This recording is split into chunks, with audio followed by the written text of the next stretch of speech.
His frozen heart shatters when he finds out the black nanny is hiding an illness. Julia Burroughs Costa pressed her palm flat against the cold marble countertop of the Ross Mansion kitchen, steadying herself as the room tilted sideways. She wore the standard uniform, black slacks, white button-down, hair pulled back tight. Simple. Invisible. Exactly how she needed to be. Upstairs, 4-year-old Emma was finally asleep after 3 bedtime stories and a glass of warm milk. Julia's hands trembled as she reached for her water bottle. The pills inside her pocket felt heavier than they should. She had maybe 6 months of medication left. After that, the back door swung open. Christopher Ross walked in, all 6'3" of him, covered in tattoos that crept up his neck and disappeared under his black t-shirt. His knuckles were scarred. His jaw was set like concrete. He looked at Julia the same way he always did. Like she was furniture. "Emma asleep?" His voice was flat. "Yes, Mr. Ross." He walked past her without another word, leaving the smell of whiskey and motor oil in his wake. Julia exhaled slowly, waiting for the dizziness to pass. What happens when the man who treats her like she's nothing discovers she's dying? If you want to find out, subscribe to this channel right now. And drop a comment telling me where you're watching from tonight. Let's begin. 6 weeks earlier, Julia had answered an ad on a Boston job board. Live-in nanny needed. Immediate start. Competitive salary. She had arrived at the brownstone in Beacon Hill with 1 suitcase and a folder full of references she knew they wouldn't check thoroughly. The agency was desperate. The previous nanny had quit without notice.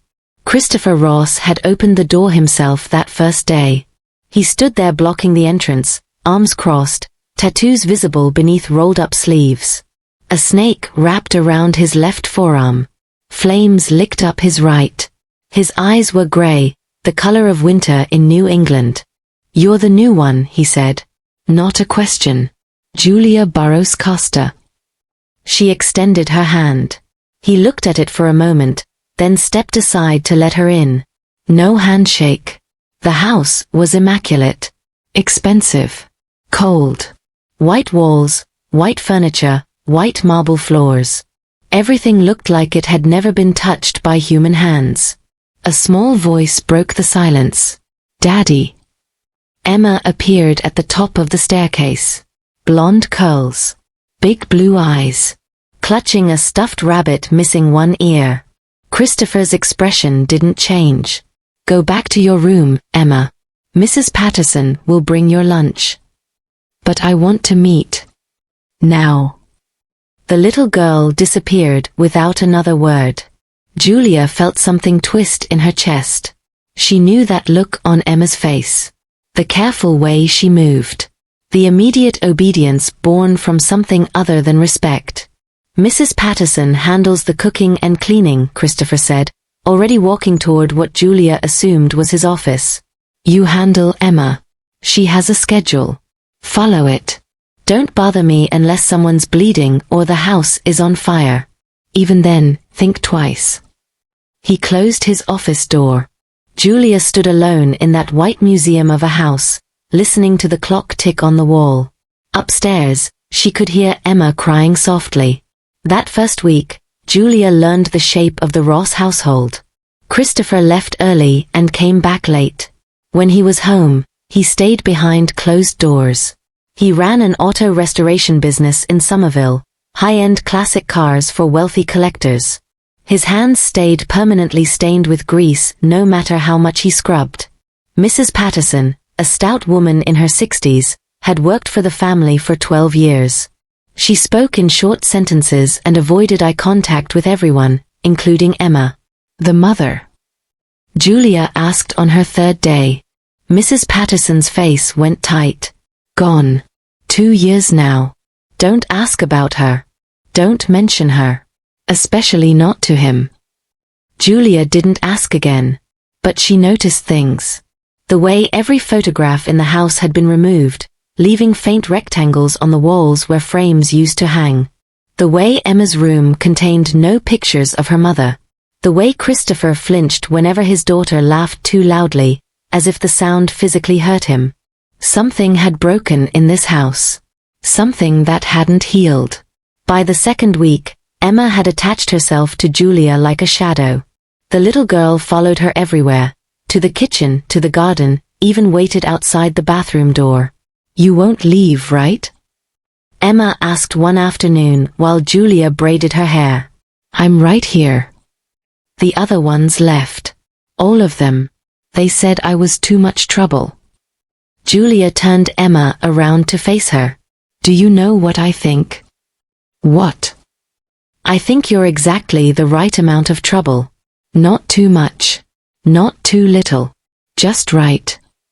Emma smiled for the first time since Julia had arrived. That night, Julia's vision blurred while she was reading Emma a bedtime story. She stumbled over the words, had to read the same sentence 3 times. Emma didn't notice. She was already half asleep. Julia made it to her own room before her knees gave out. She sat on the floor, back against the bed, and pulled the pill bottle from her nightstand drawer. The label was worn from handling. Cardiomyopathy. A word that meant her heart was slowly failing, the muscle weakening with each passing month. She had 18 pills left. Each one bought her another day of normal function. Without them, the fatigue would become unbearable. The dizziness would worsen. Eventually, her heart would simply give up. The doctors in Maryland had been clear. She needed a transplant. The wait list was years long. Her insurance had run out 8 months ago. So Julia had made a choice. She would work. She would save. She would send money back to her mother in Salvador, Brazil, who thought Julia was healthy and thriving in America. She would care for Emma Ross until her body refused to cooperate anymore. And then, she didn't let herself finish that thought. Julia swallowed 1 pill, closed her eyes, and counted her heartbeats the way the doctors had taught her. 72. 73. 74. Still beating. Still here. Tomorrow she would smile at Emma. She would avoid Christopher Ross. She would pretend everything was fine. It was the only plan she had. 3 weeks into the job, Julia made her first mistake. It was a Saturday afternoon. Christopher was supposed to be at the shop in Somerville until evening. Emma had been begging all week to go to the public garden and ride the swan boats. "Please, Julia. Please, please, please. I haven't been since I was little." "You're still little," Julia said, laughing.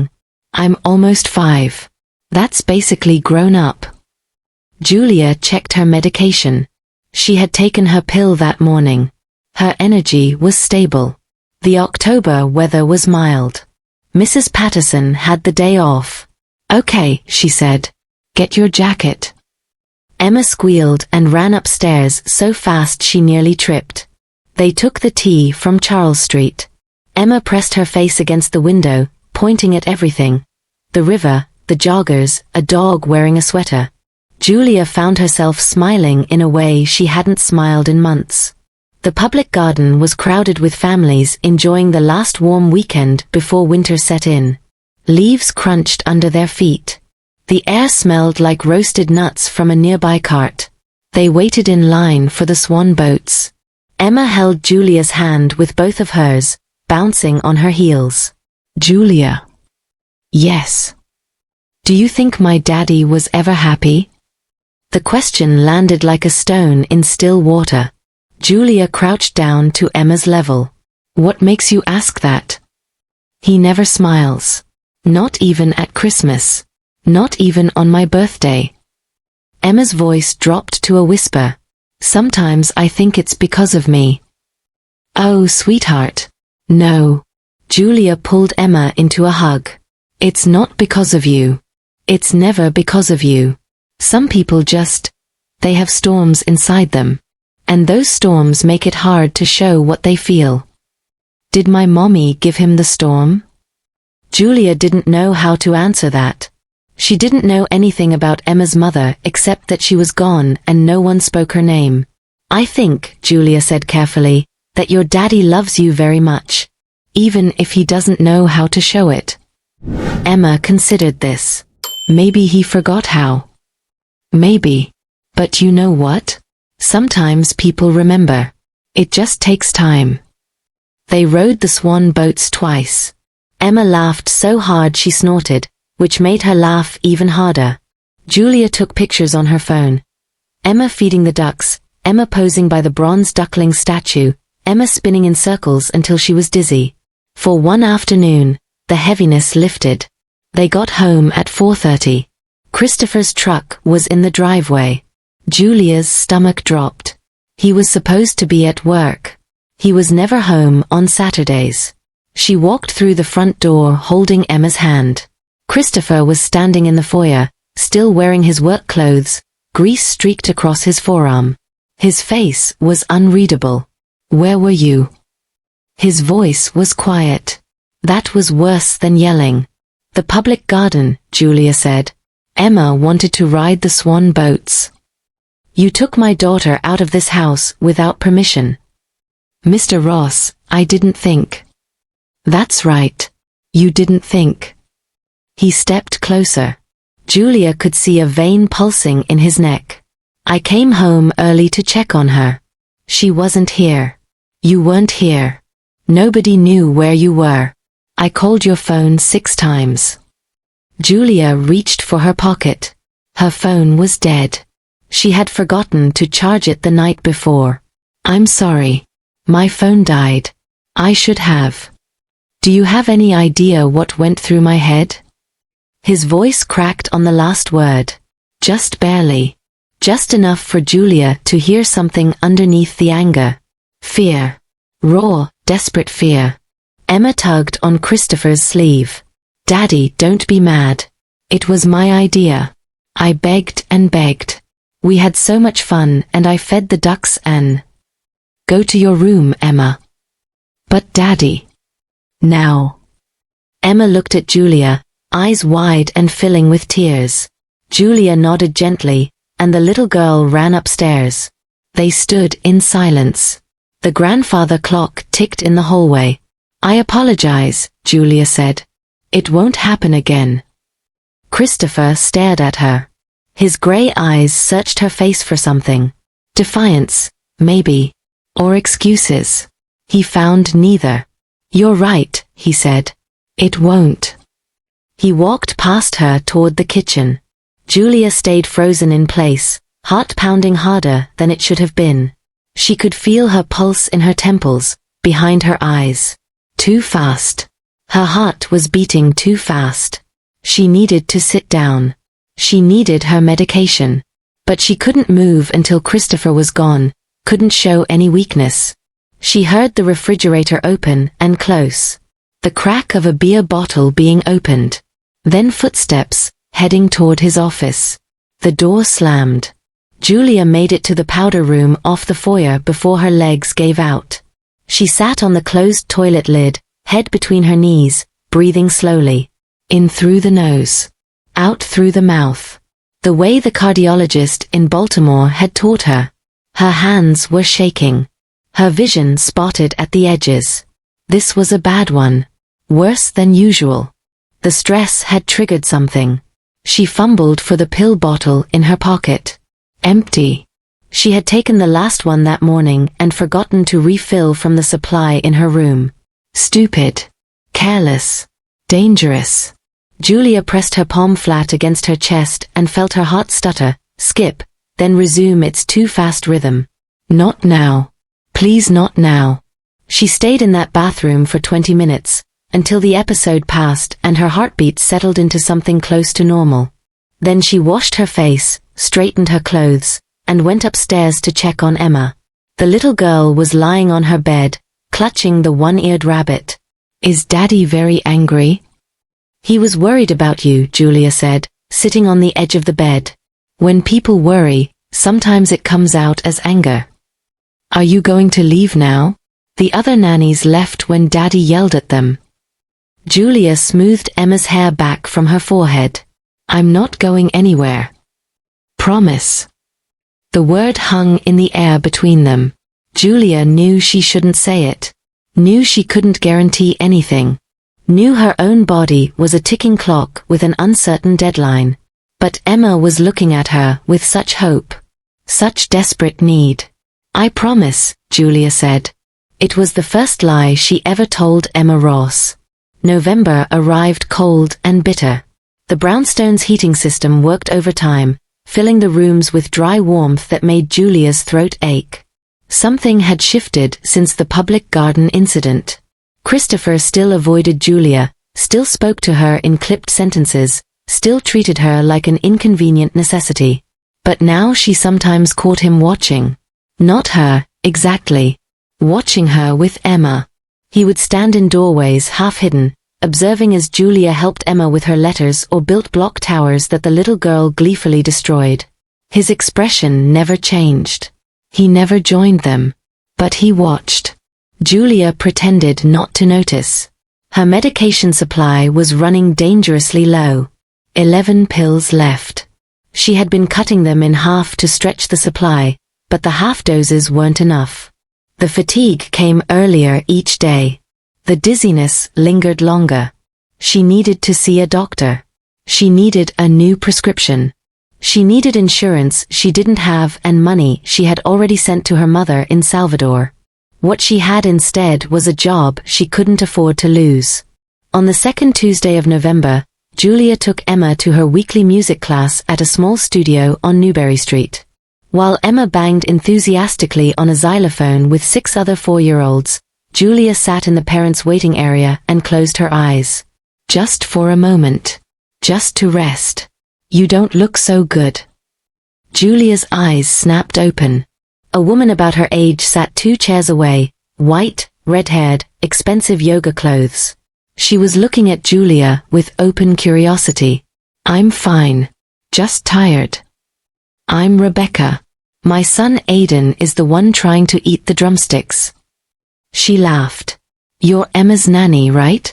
I've seen you here the past few weeks." Julia. The Ross family. Rebecca lowered her voice conspiratorially. "Everyone talks about them, you know. Such a tragedy. What happened with the wife?" Julia kept her face neutral. "I wouldn't know." "Oh, come on. You live in that house. You must know something." Rebecca leaned closer. "They say she just vanished one day. Left her husband, left her daughter, left everything. Some people think she made a vague gesture. "You know. I don't listen to gossip." Rebecca's smile tightened. "Of course. Very professional of you." The class ended. Julia collected Emma and left without saying goodbye to Rebecca. But the conversation stayed with her. That night, after Emma was asleep, Julia found herself standing outside Christopher's office. The door was cracked open. Light spilled into the hallway. She should walk away. She should mind her own business. She should. "Are you going to stand there all night?" Julia startled. Christopher's voice came from inside the office. I wanted to let you know Emma is asleep. She had a good day at music class." A pause. Then, "Come in." Julia hesitated. She had never been inside his office. It felt like crossing a line she couldn't uncross. She stepped through the door. The room was different from the rest of the house. Darker. More lived in. Bookshelves lined the walls, filled with automotive manuals and thick hardcovers. A leather couch sat beneath a window. The desk was cluttered with papers and car parts and half-empty coffee cups. And photographs. They were everywhere. Taped to the walls, pinned to a corkboard, scattered across the desk. All of them showed the same woman. Blonde, like Emma. Beautiful, with a smile that looked practiced rather than genuine. Christopher sat behind the desk, a glass of whiskey in his hand. He looked exhausted. The kind of exhausted that sleep couldn't fix. "You want to know about her?" It wasn't a question. Mrs. Patterson said I shouldn't ask. Mrs. Patterson is smart. He took a long drink. Everyone wants to know about Vanessa. The neighbors. The other parents. Probably you too. So let me save you the trouble of wondering. He set the glass down hard. She left. 2 years ago. Packed a bag while I was at work, dropped Emma at daycare, and got on a plane to California. I found out when the daycare called because nobody picked Emma up. Julia didn't move. Didn't speak. She said I was suffocating her. Said she wasn't made to be a mother. Said she needed to find herself. His laugh was bitter, hollow. She found herself, all right. Found herself a yoga instructor in San Diego. Last I heard, they're engaged. I'm sorry. Don't be. I'm not. He looked up at her, and for the first time, Julia saw the pain behind the coldness. I'm angry. Every single day, I'm angry. Not because she left me. Because she left Emma. Because my daughter wakes up every morning wondering what she did wrong. Because I don't know how to fix it. I don't know how to fix any of it. Julia understood then. The coldness wasn't cruelty. It was armor. He had built walls so high that even his own daughter couldn't reach him. Emma doesn't need you to fix anything, Julia said quietly. She just needs you to be there. Christopher stared at her. The silence stretched between them. You should go, he said finally. Julia turned to leave. Julia. She stopped at the door. Thank you. For being good to her. Emma, I mean.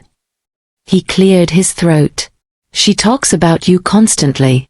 Julia this, Julia that. She's never attached to anyone like this before. Not since Vanessa. She's easy to love. The words came out before Julia could stop them. She saw something flicker across Christopher's face. Surprise, maybe. Or recognition. Yeah, he said softly. She is. Julia walked back to her room on unsteady legs. Her heart was doing that thing again. Skipping, fluttering, racing for no reason. She sat on her bed and counted her remaining pills. 9 left. She had maybe 3 weeks before she would need to make a choice. Tell the truth and lose everything. Or keep lying until her body made the decision for her. That night, Julia dreamed of her mother's house in Salvador. The smell of feijoada cooking on the stove. The sound of her grandmother singing in the garden. She woke up at 3 a.m. with tears on her face and a pain in her chest that had nothing to do with her heart. The week before Thanksgiving, Christopher did something unexpected. He came home early. Not because of an emergency. Not because something was wrong. He simply walked through the front door at 4 p.m. on a Wednesday, still wearing his work jacket, and stood in the living room watching Julia and Emma build a puzzle on the floor. Emma looked up first. Daddy. Hey, kiddo. He shoved his hands in his pockets. Thought maybe I could help. With the puzzle. Julia saw Emma's face cycle through confusion, suspicion, and finally, cautious hope. It's a hard one, Emma said. 500 pieces. Julia says we might not finish until Christmas. Then I guess we better get started. He sat down on the floor. Right there on the white carpet, in his grease-stained jeans, crossing his tattooed arms over his knees. Emma stared at him like he had grown a second head. Julia started to stand. I'll give you two some privacy. Stay. Christopher's voice was gruff but not unkind. Emma says you're better at finding the edge pieces. Julia sank back down slowly. The three of them sat in a triangle around the half-finished puzzle. A picture of a lighthouse on a rocky coast. For an hour, they worked in near silence.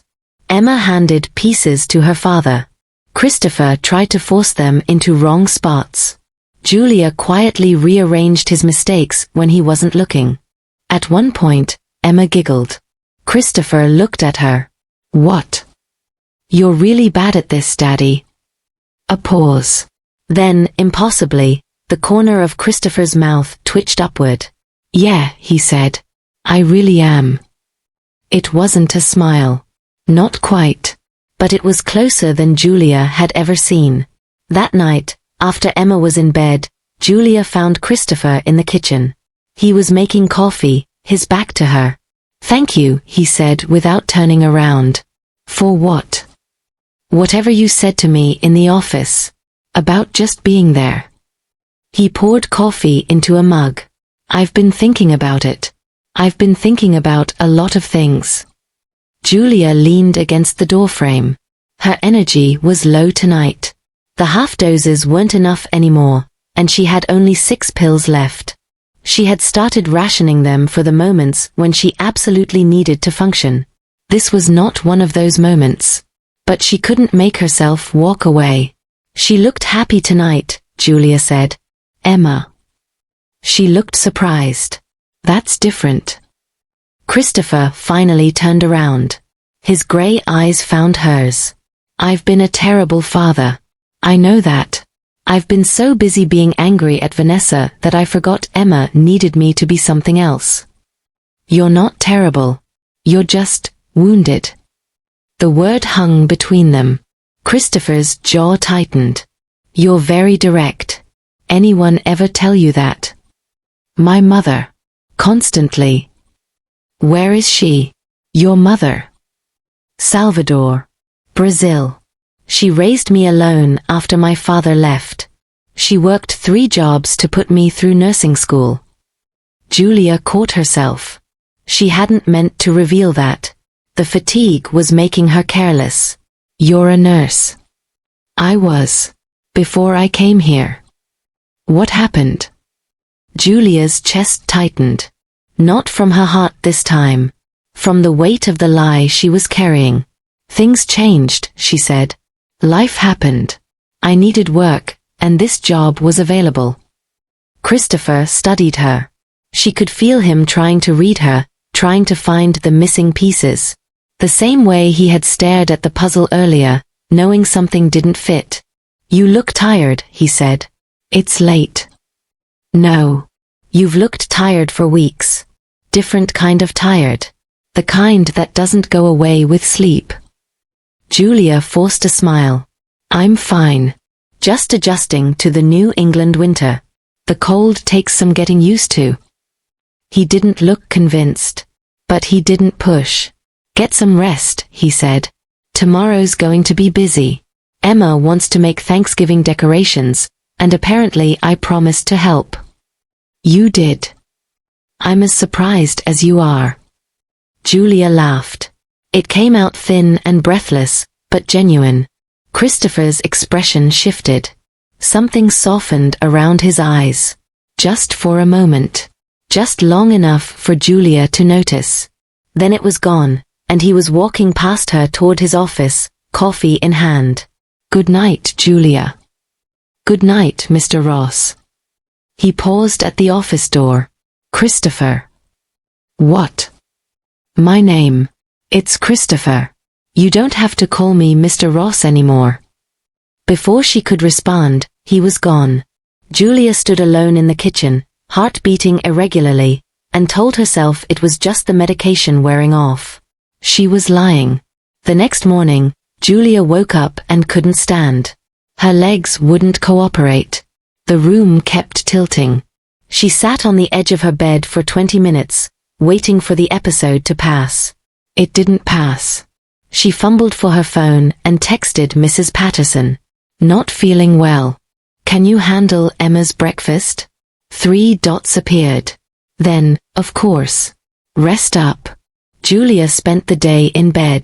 She took one of her remaining pills, 5 now, and stared at the ceiling, doing the math she had been avoiding. 5 pills. Maybe 10 days if she continued rationing. After that, her symptoms would become impossible to hide. The fatigue would be debilitating. The heart palpitations would worsen. She might collapse. She needed to tell someone. She needed to see a doctor. She needed to stop pretending she could outrun her own body. But every time she thought about telling the truth, she saw Emma's face. The little girl who had already been abandoned once. The little girl who had made Julia promise she wouldn't leave. Julia couldn't break that promise. Not yet. Not when Emma was finally starting to heal. Not when Christopher was finally starting to thaw. She would figure something out. She always did. By evening, Julia felt strong enough to walk downstairs. She found Emma and Christopher in the living room, surrounded by construction paper and glitter glue. The puzzle was finished on the coffee table. "Julia." Emma ran to her, hugging her legs. "Daddy said you were sick. Are you better now? We made you a card. Look." Emma held up a piece of orange construction paper covered in wobbly letters and excessive glitter. "Get well soon, Julia. We love you." The "we" was underlined 3 times. Julia looked at Christopher over Emma's head. He was watching her again. That same searching expression. "We saved you some turkey," he said. "From the decorations. The construction paper kind, not the eating kind. Emma insisted you needed your own." "It has extra feathers," Emma said seriously. "Because you're special." Julia felt tears prick her eyes. She blinked them back quickly. "Thank you," she said. "Both of you. This is really thoughtful." Christopher stood. He crossed the room until he was standing in front of her. Close enough that she could smell the coffee on his breath, see the individual tattoos climbing his neck. "Are you okay?" His voice was low. "Just for her. I'm fine. Just a bug. I'll be back to normal tomorrow." He looked at her for a long moment. Then he nodded slowly. "If you need anything," he said, "you tell me." "Understood." Understood. But Julia knew she wouldn't tell him. She couldn't. Because telling him would mean leaving. And leaving would mean breaking Emma's heart. And breaking Emma's heart would break her own. Whatever was left of it, anyway. Thanksgiving morning arrived gray and cold. Julia had 2 pills left. She had made a decision during the sleepless night. After the holiday, she would tell Christopher the truth. She would give her notice. She would find a free clinic somewhere in Boston, explain her situation, and hope they could help her access medication or get back on a transplant list. It wasn't much of a plan. But it was all she had. For now, she would give Emma one perfect Thanksgiving. One memory the little girl could hold on to after Julia was gone. Mrs. Patterson had the day off to spend with her sister in Cambridge. Julia was in charge of the meal. A small turkey, mashed potatoes, green beans, and a pumpkin pie she had made from scratch the night before. Emma sat at the kitchen counter, wearing a paper pilgrim hat she had made at her Monday playgroup. "Is Daddy going to eat with us?" He said he would. "At the table? Like a real family dinner?" Julia's chest ached. "Yes, sweetheart. At the table." Emma's face lit up so bright it hurt to look at. Christopher appeared at noon, freshly showered, wearing a clean flannel shirt. No grease stains. No whiskey smell. He looked almost nervous. "Can I help with something?" Julia blinked. "You want to help cook?" "I can follow instructions. Probably." She handed him a peeler and a bowl of potatoes. For the next hour, they worked side by side in the kitchen. Emma sat on the counter, supervising and offering commentary. "Daddy, you're peeling too slow." "I'm being thorough." "Julia does it faster." "Julia is a professional. I'm an amateur." "What's an amateur?" "Someone who's still learning." Emma considered this. "I'm an amateur at everything." "That's okay," Julia said, checking the turkey. "Everyone starts as an amateur. The trick is to keep trying." "Did you have to try to be good at cooking?" "Many times. I burned a lot of rice before I got it right. My mother used to call me the smoke alarm, because I set it off so often." Emma giggled. Christopher smiled, a real smile, small but unmistakable. Julia felt the room tilt slightly. She gripped the counter. "Not now. Please not now. You okay?" Christopher was watching her. "Just hungry. I forgot to eat breakfast." It was a lie. She had taken her second-to-last pill that morning and nothing else. Food made her nauseous when the medication was running low. Christopher studied her for a moment, then pulled out a chair from the small kitchen table. Sit. I'll finish the potatoes. I'm fine, Julia.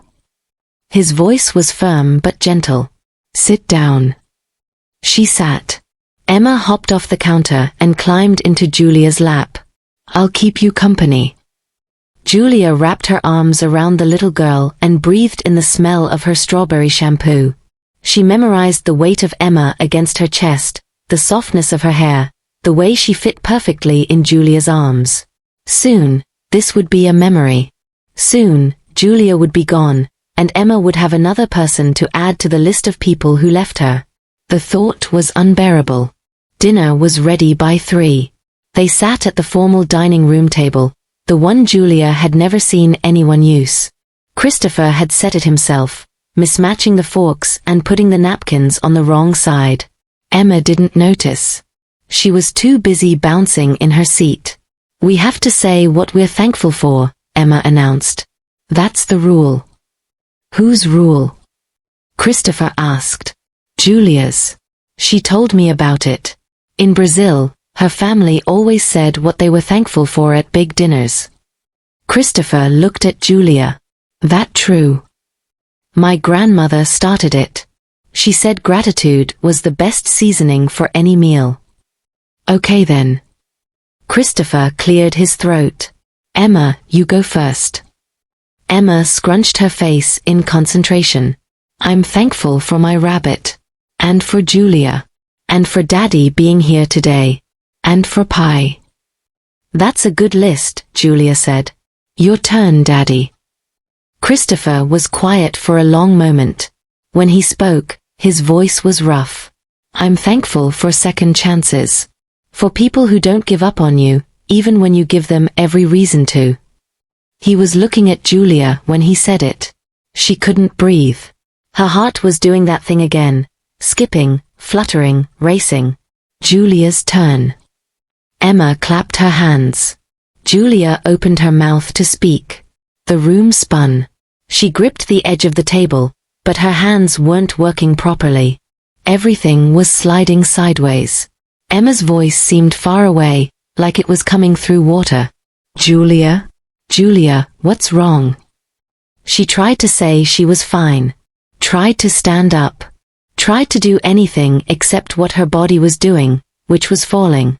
The last thing she saw before the darkness took her was Christopher's face. His grey eyes wide. His mouth forming her name. And then nothing. Julia woke up in a hospital room. White walls. Beeping machines. The sharp smell of antiseptic. And 4 needle in her arm. She tried to sit up. A hand pressed gently on her shoulder. Easy. Don't move. Christopher was sitting in a chair beside her bed. He looked wrecked, unshaven, dark circles under his eyes, shirt wrinkled like he had slept in it. Emma, Julia whispered. Where's Emma? With Mrs. Patterson. She's fine. Worried about you, but fine. Julia closed her eyes. How long? 2 days. You've been unconscious for 2 days. His voice cracked. They said your heart. They said you almost. He couldn't finish the sentence. Julia turned her head to look at him. Really look at him. The fear on his face was raw and unguarded. The same fear she had glimpsed the day she took Emma to the public garden. But different now. Deeper. You knew, he said. You knew you were sick, and you didn't tell anyone. It wasn't an accusation. It was a wound. I'm sorry. Why? The word came out strangled. Why didn't you say something? I could have helped. I could have. I needed the job. I needed to keep working. If you knew I was sick, you would have let me go. I would have gotten you a doctor. I would have paid for treatment. I would have done anything except watch you. He stopped. Pressed his palms against his eyes. Do you have any idea what it was like? Watching you fall? Watching them put you in that ambulance. I didn't want to be a burden. Christopher dropped his hands. His eyes were red. A burden. He laughed, but there was no humor in it. You're not a burden, Julia. You're the first person in 2 years who made my daughter smile. You're the first person who made me remember that I'm not just angry. He stopped himself. The machines beeped in the silence. I found your pills, he said quietly. In your room. I was looking for emergency contact information, and I found them. I read the label. I looked up what it means. Julia said nothing. Cardiomyopathy. Heart failure. You need a transplant. He leaned forward, elbows on his knees. Why didn't you tell me? Because it doesn't matter. I'm not a priority on any transplant list. I don't have insurance. I don't have options. Everyone has options. Not everyone has money. Not everyone has connections. Some of us just have time, and we use it however we can. Christopher was quiet for a long moment. Then he stood up. He walked to the window and stared out at the Boston skyline, gray and cold in the November afternoon. My mother died of heart failure, he said. I was 19. She worked herself to death trying to keep our family together after my father left. She was so busy taking care of everyone else that she forgot to take care of herself. By the time we realized how sick she was, it was too late. Julia watched his back. The tension in his shoulders. The way his hands gripped the windowsill. I swore I would never let that happen to anyone. He stopped. Started again. I'm not going to watch you die, Julia. I refuse. You can't save everyone. He turned around. His gray eyes locked onto hers. Maybe not. But I can try to save you. Julia spent 9 days in Massachusetts General Hospital. Christopher came every day. Sometimes twice. He brought flowers she told him were unnecessary. He brought books she was too tired to read. He brought updates about Emma, drawings she had made, messages she had recorded on his phone, questions she had asked. She wants to know if hospitals have good food, Christopher said on day 4, settling into the chair that had become permanently his. Tell her it's terrible. I told her you said it was delicious and that you're eating all your vegetables. Julia smiled weakly. Liar. Parent. Same thing sometimes. The doctors ran every test imaginable. They confirmed what Julia already knew. Her heart was failing, slowly but steadily. The medication had been keeping her stable, but without a transplant, she had maybe 2 years. Maybe less. Christopher sat through every consultation. He asked questions Julia didn't have the energy to ask. He took notes on his phone. He argued with insurance representatives for hours, his voice carrying down the hallway. On day 5, a social worker appeared with paperwork. Mr. Ross has offered to add you to his company's health insurance plan, she said. As a domestic employee, you qualify for coverage. It won't solve everything, but it will get you back on the transplant list with better priority status. Julia looked at Christopher. He was standing by the window, arms crossed, refusing to meet her eyes. You didn't have to do that. Yeah, I did. Christopher. Just say thank you and sign the papers, Julia. She signed the papers. On day 7, Emma came to visit. Mrs. Patterson brought her, both of them carrying a gift bag overflowing with tissue paper. Emma's face was pale and nervous as she stepped into the room. Julia. Hey, sweetheart. Come here. Emma approached the bed slowly, like Julia might break if she moved too fast. Her lower lip trembled. Daddy said you have a sick heart. I do. But the doctors are helping me feel better. Are you going to die? The question hit Julia like a physical blow. She glanced at Christopher, who had gone rigid by the window. Come here, Julia said again, patting the bed beside her. Emma climbed up carefully, tucking herself against Julia's side. She was so small, so fragile, so desperate for reassurance. Do you remember what I told you about your daddy? About the storms inside him.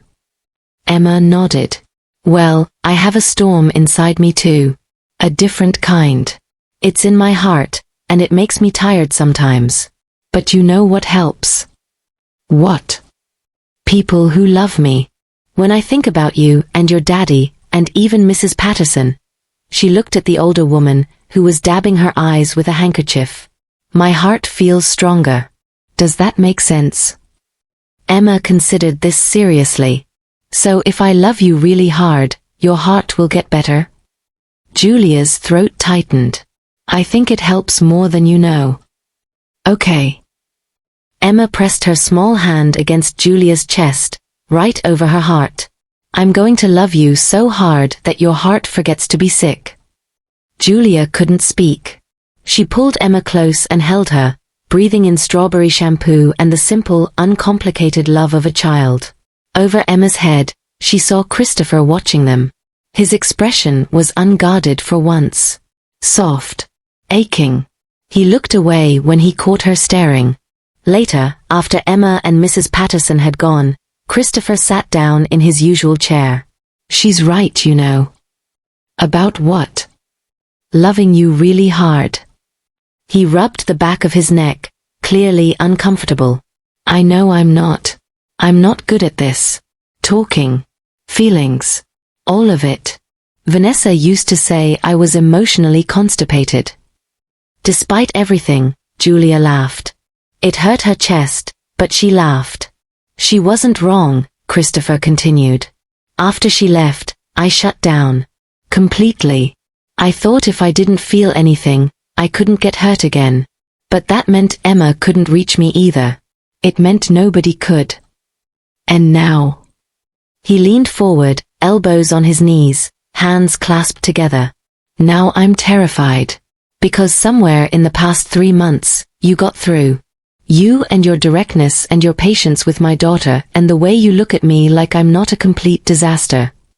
He paused. You got through, Julia. And now I can't, I don't want to. He stopped.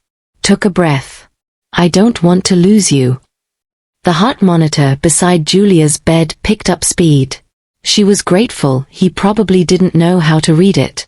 I'm not easy to love, she said quietly. I'm sick. I might not get better. I have a mother in Brazil who thinks I'm healthy and successful. I've been lying to everyone for months. I don't care. You should. Probably. He looked up at her. But I don't. They sat in silence. The machines beeped. Outside, Boston went about its business, oblivious to the conversation happening in room 412. When I get out of here, Julia said finally, I need to call my mother. I need to tell her the truth. Do you want me to be there when you do? She hadn't expected the offer. It caught her off guard. You would do that? I would do a lot of things for you, Julia. He said it simply, like a fact. Like the sky being blue or the ocean being deep. I think I'm just starting to realize how many. 2 days later, Julia was discharged. Christopher drove her home himself. Not back to her small room in the servants' quarters, but to the guest suite on the 2nd floor. The one with the private bathroom and the view of the garden and the bed that was twice the size of her old one. This is too much, she said, standing in the doorway. It has an emergency call button connected to my room, he said. And it's closer to the kitchen, so you don't have to climb as many stairs. It's practical. It's extravagant. It's both. Get in bed. She got in bed. Emma appeared within minutes, clutching a stack of books and her one-eared rabbit. I'm going to read to you now, she announced. Because you always read to me when I don't feel good. That sounds perfect. Emma climbed onto the bed and opened the first book. Her reading was halting, full of pauses and mispronunciations, but she refused help. Christopher leaned against the doorframe, watching them, a small smile on his face. For the first time in months, Julia felt something she had forgotten existed. Hope. December came softly to Boston. Snow dusted the brownstone's rooftop, and Emma pressed her face against every window, counting flakes.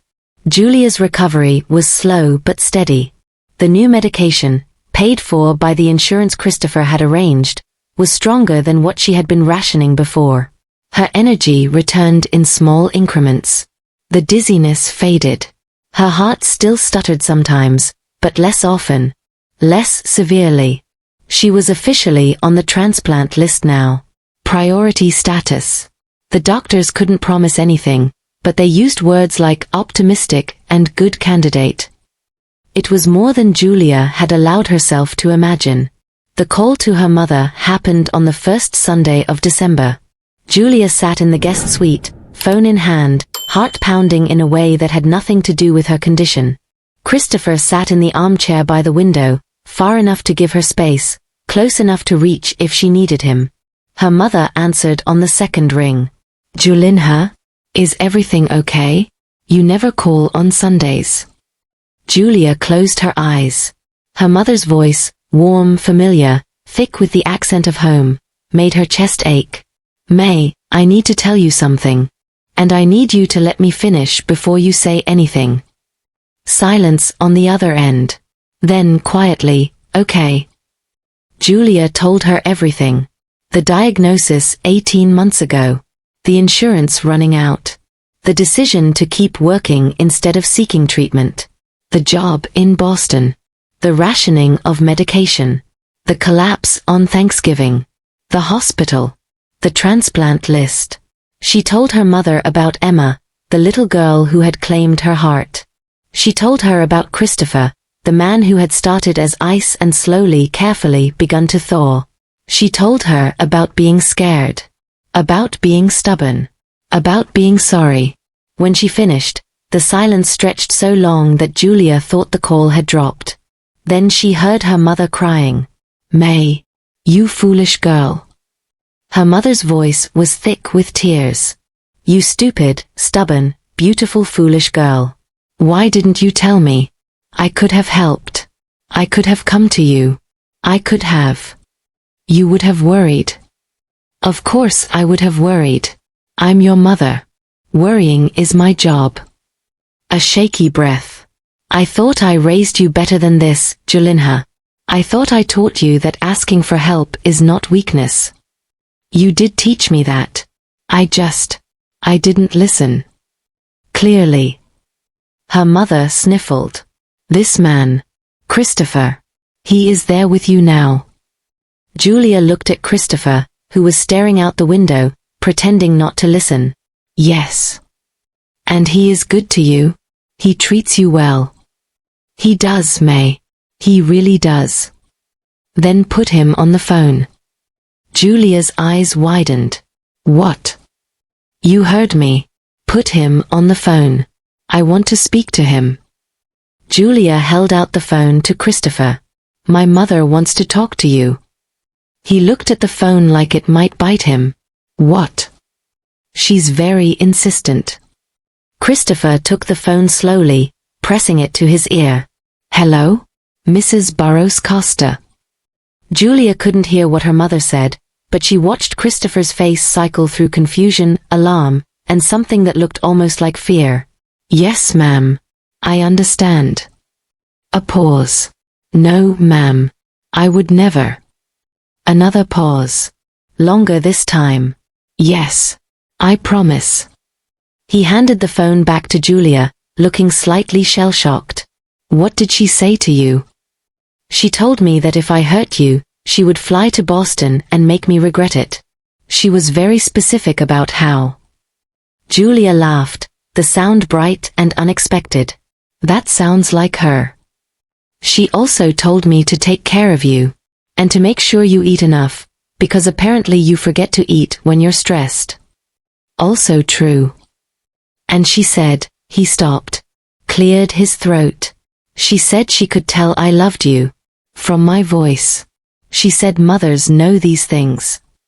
The room went very quiet. Julia stared at him. Christopher stared back. "Do you," she asked softly, "love me?" He didn't answer right away. He stood, crossed the room, and sat on the edge of her bed. Close enough that she could see the flecks of blue in his gray eyes. Close enough that she could count the tattoos climbing his neck. I don't know how to do this, he said. I don't know how to be soft.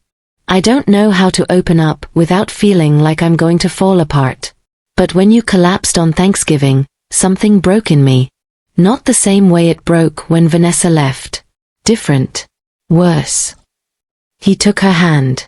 His fingers were rough and calloused against hers. I can't promise I'll get it right. I'll probably mess up constantly. I'll say the wrong thing or close off when I should open up or forget how to be human, because that's what I've been doing for 2 years. But I want to try. With you. For you. Julia's eyes burned. That's not an answer to my question. Yeah, it is. You're just too smart to let me get away with not saying the words. Say them then.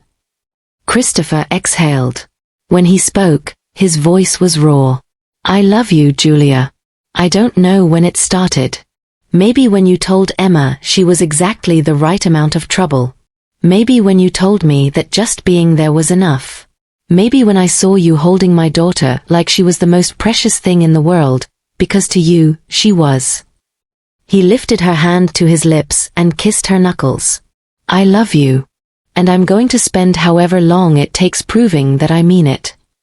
Julia pulled him toward her. He came willingly, carefully, mindful of the 4-port still in her arm, the monitors still tracking her heart. When she kissed him, it was soft and slow and nothing like she had imagined. Better. Realer. His hand cupped her face like she was something fragile, something worth protecting. Her heart monitor sped up noticeably. Christopher pulled back, smiling. Actually smiling, a real one that reached his eyes and transformed his whole face. I think the machine is telling on you. Shut up. Your heart rate is very elevated. I said shut up. He kissed her again. The door creaked open. Daddy? Julia? Why are you oh? Emma stood in the doorway, eyes wide. Are you kissing? Christopher leaned back, looking caught. Ah, yes. Emma's face split into a grin so wide it seemed to take over her entire body. Does this mean Julia is staying forever? Christopher looked at Julia. Julia looked at Christopher. Yeah, he said softly. I think it does. Emma launched herself onto the bed, squeezing between them, wrapping her arms around both of their necks. This is the best day ever. Even better than the swan boats. Even better than when Daddy helped with the puzzle. Even better than. We get it, sweetheart, Julia said, laughing. It's a good day. The best day, Emma corrected firmly. Outside, the snow continued to fall over Boston. Inside, 3 broken people held onto each other and started to heal. The call came on February 14th. Julia was in the kitchen, helping Emma frost sugar cookies shaped like hearts. Christopher was at the shop in Somerville, but he had promised to be home by dinner. He had been making those kinds of promises more often lately, and keeping them. Julia's phone buzzed on the counter. She glanced at the screen. Massachusetts General Hospital. Her hands went still. Julia. Emma looked up, pink frosting on her nose. What's wrong? Nothing, sweetheart. I just need to take this call. Keep frosting. I'll be right back. She stepped into the hallway, heart pounding. Hello. Ms. Burroughs-Costa? This is Dr. Weaver from the cardiac transplant team. I have some news for you.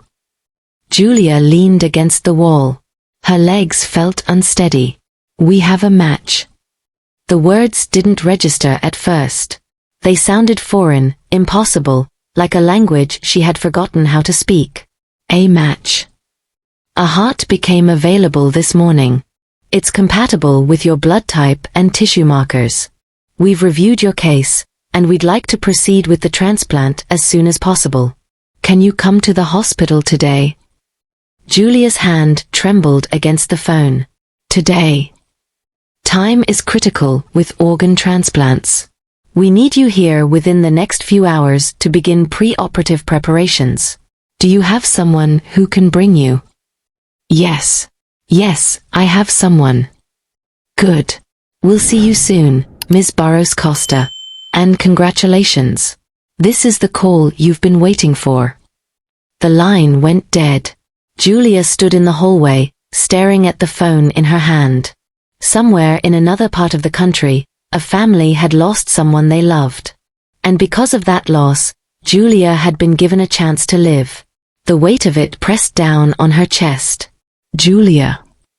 Emma's voice came from the kitchen. The frosting is getting hard.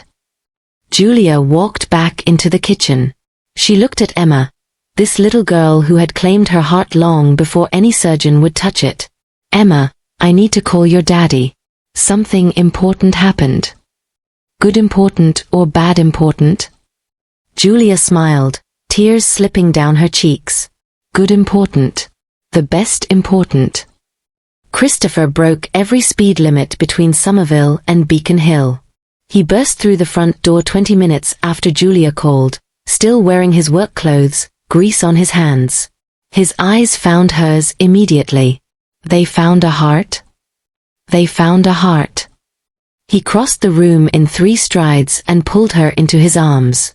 She felt his chest heave against hers, felt the shudder that ran through his body. I thought we'd have to wait years, he said into her hair. I thought. I know. Me too. He pulled back, cupping her face in his rough hands. Are you scared? Terrified. Me too. He kissed her forehead. But we're doing this. Together. All of us. Emma tugged on Christopher's sleeve. What's happening? Where are you going? Christopher crouched down to Emma's level. His voice was steady, but Julia could see the emotion he was holding back. Julia needs to go to the hospital, sweetheart. The doctors are going to give her a new heart. A strong one that won't make her tired anymore. Emma's eyes went wide. A whole new heart. A whole new heart. Will it still love me? The new heart. Julia knelt down beside Christopher. She took Emma's small hands in hers. The love doesn't live in the heart, Emma. Not really. It lives in here. She touched Emma's forehead. And here. She touched Emma's chest, right over her heart. No matter what heart is beating inside me, I will always, always love you. Nothing can change that. Emma's chin wobbled. Promise. I promise. A real promise this time.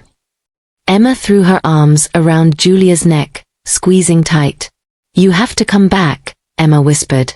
You have to. I will, sweetheart. I will. Mrs. Patterson arrived within the hour to stay with Emma.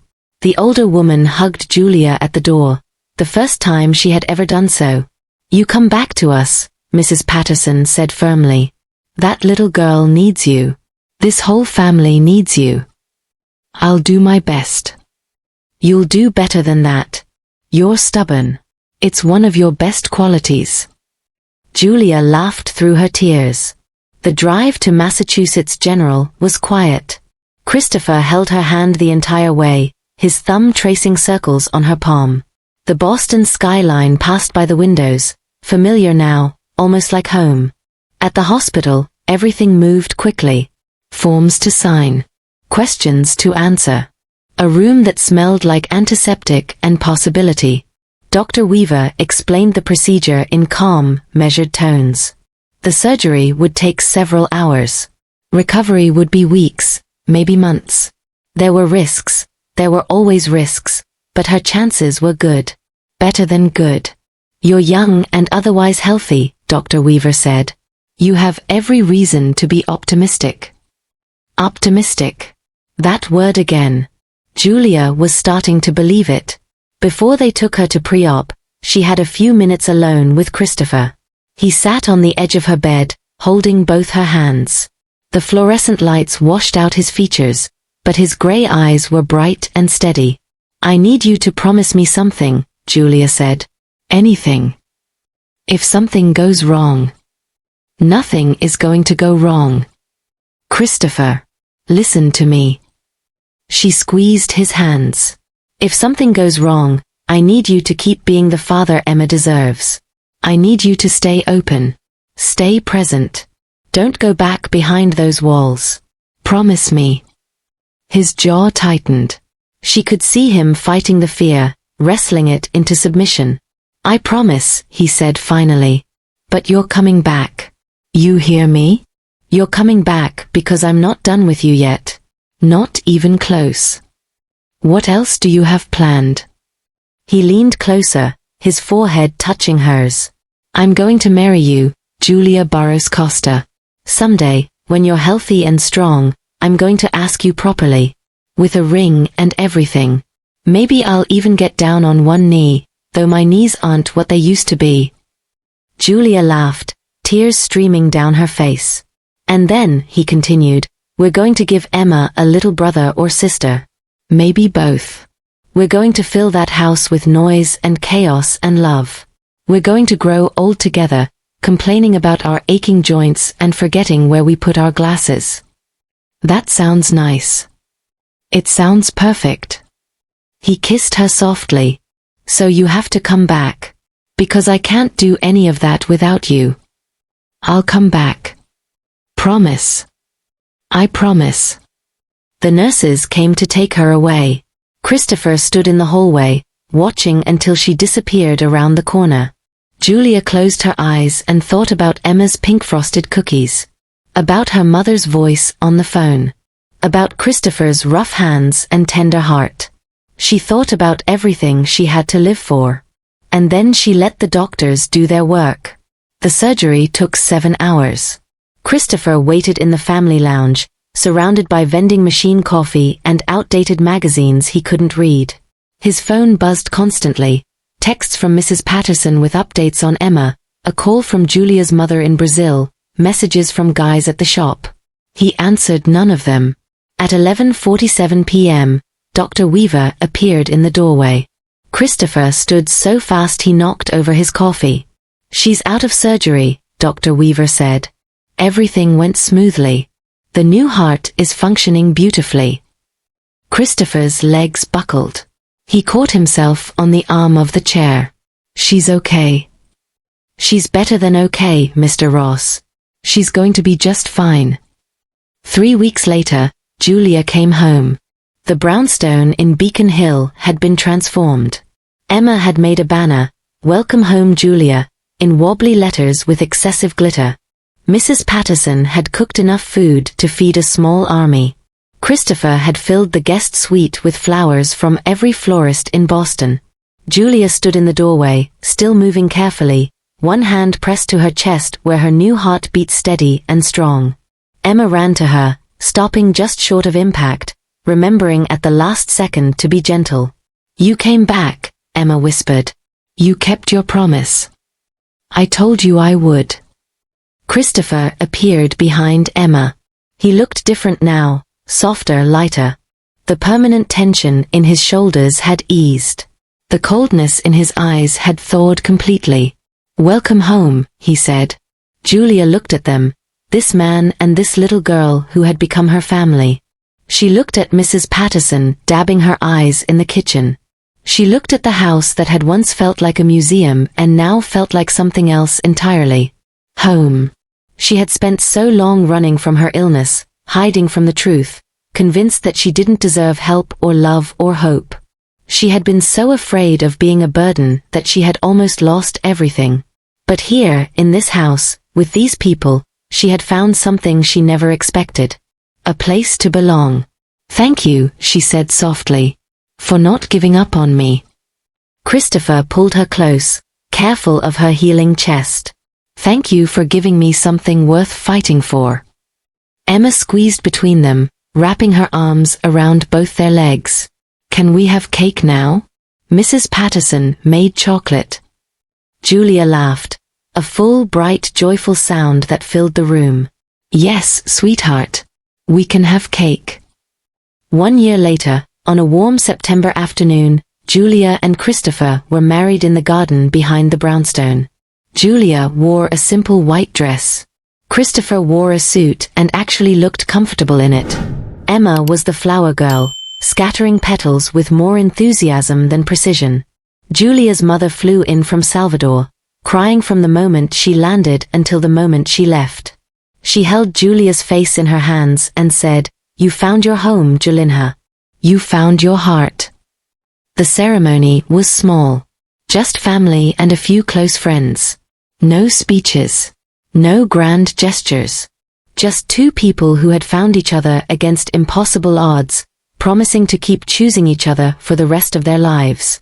When the officiant pronounced them husband and wife, Emma cheered so loudly the neighbors heard. That night, after the guests had gone and Emma was asleep, Julia stood on the back porch, looking up at the Boston sky. Christopher came up behind her, wrapping his arms around her waist. "What are you thinking about?" "That I almost missed this. All of it. I was so busy dying that I forgot to live." He rested his chin on her shoulder. "And now?" Julia placed her hand over her chest. Beneath her palm, her new heart beat strong and steady. "Now I have time. And I'm not going to waste a single second of it." Christopher turned her around to face him. In the moonlight, his gray eyes were soft and full. "I love you, Julia Ross."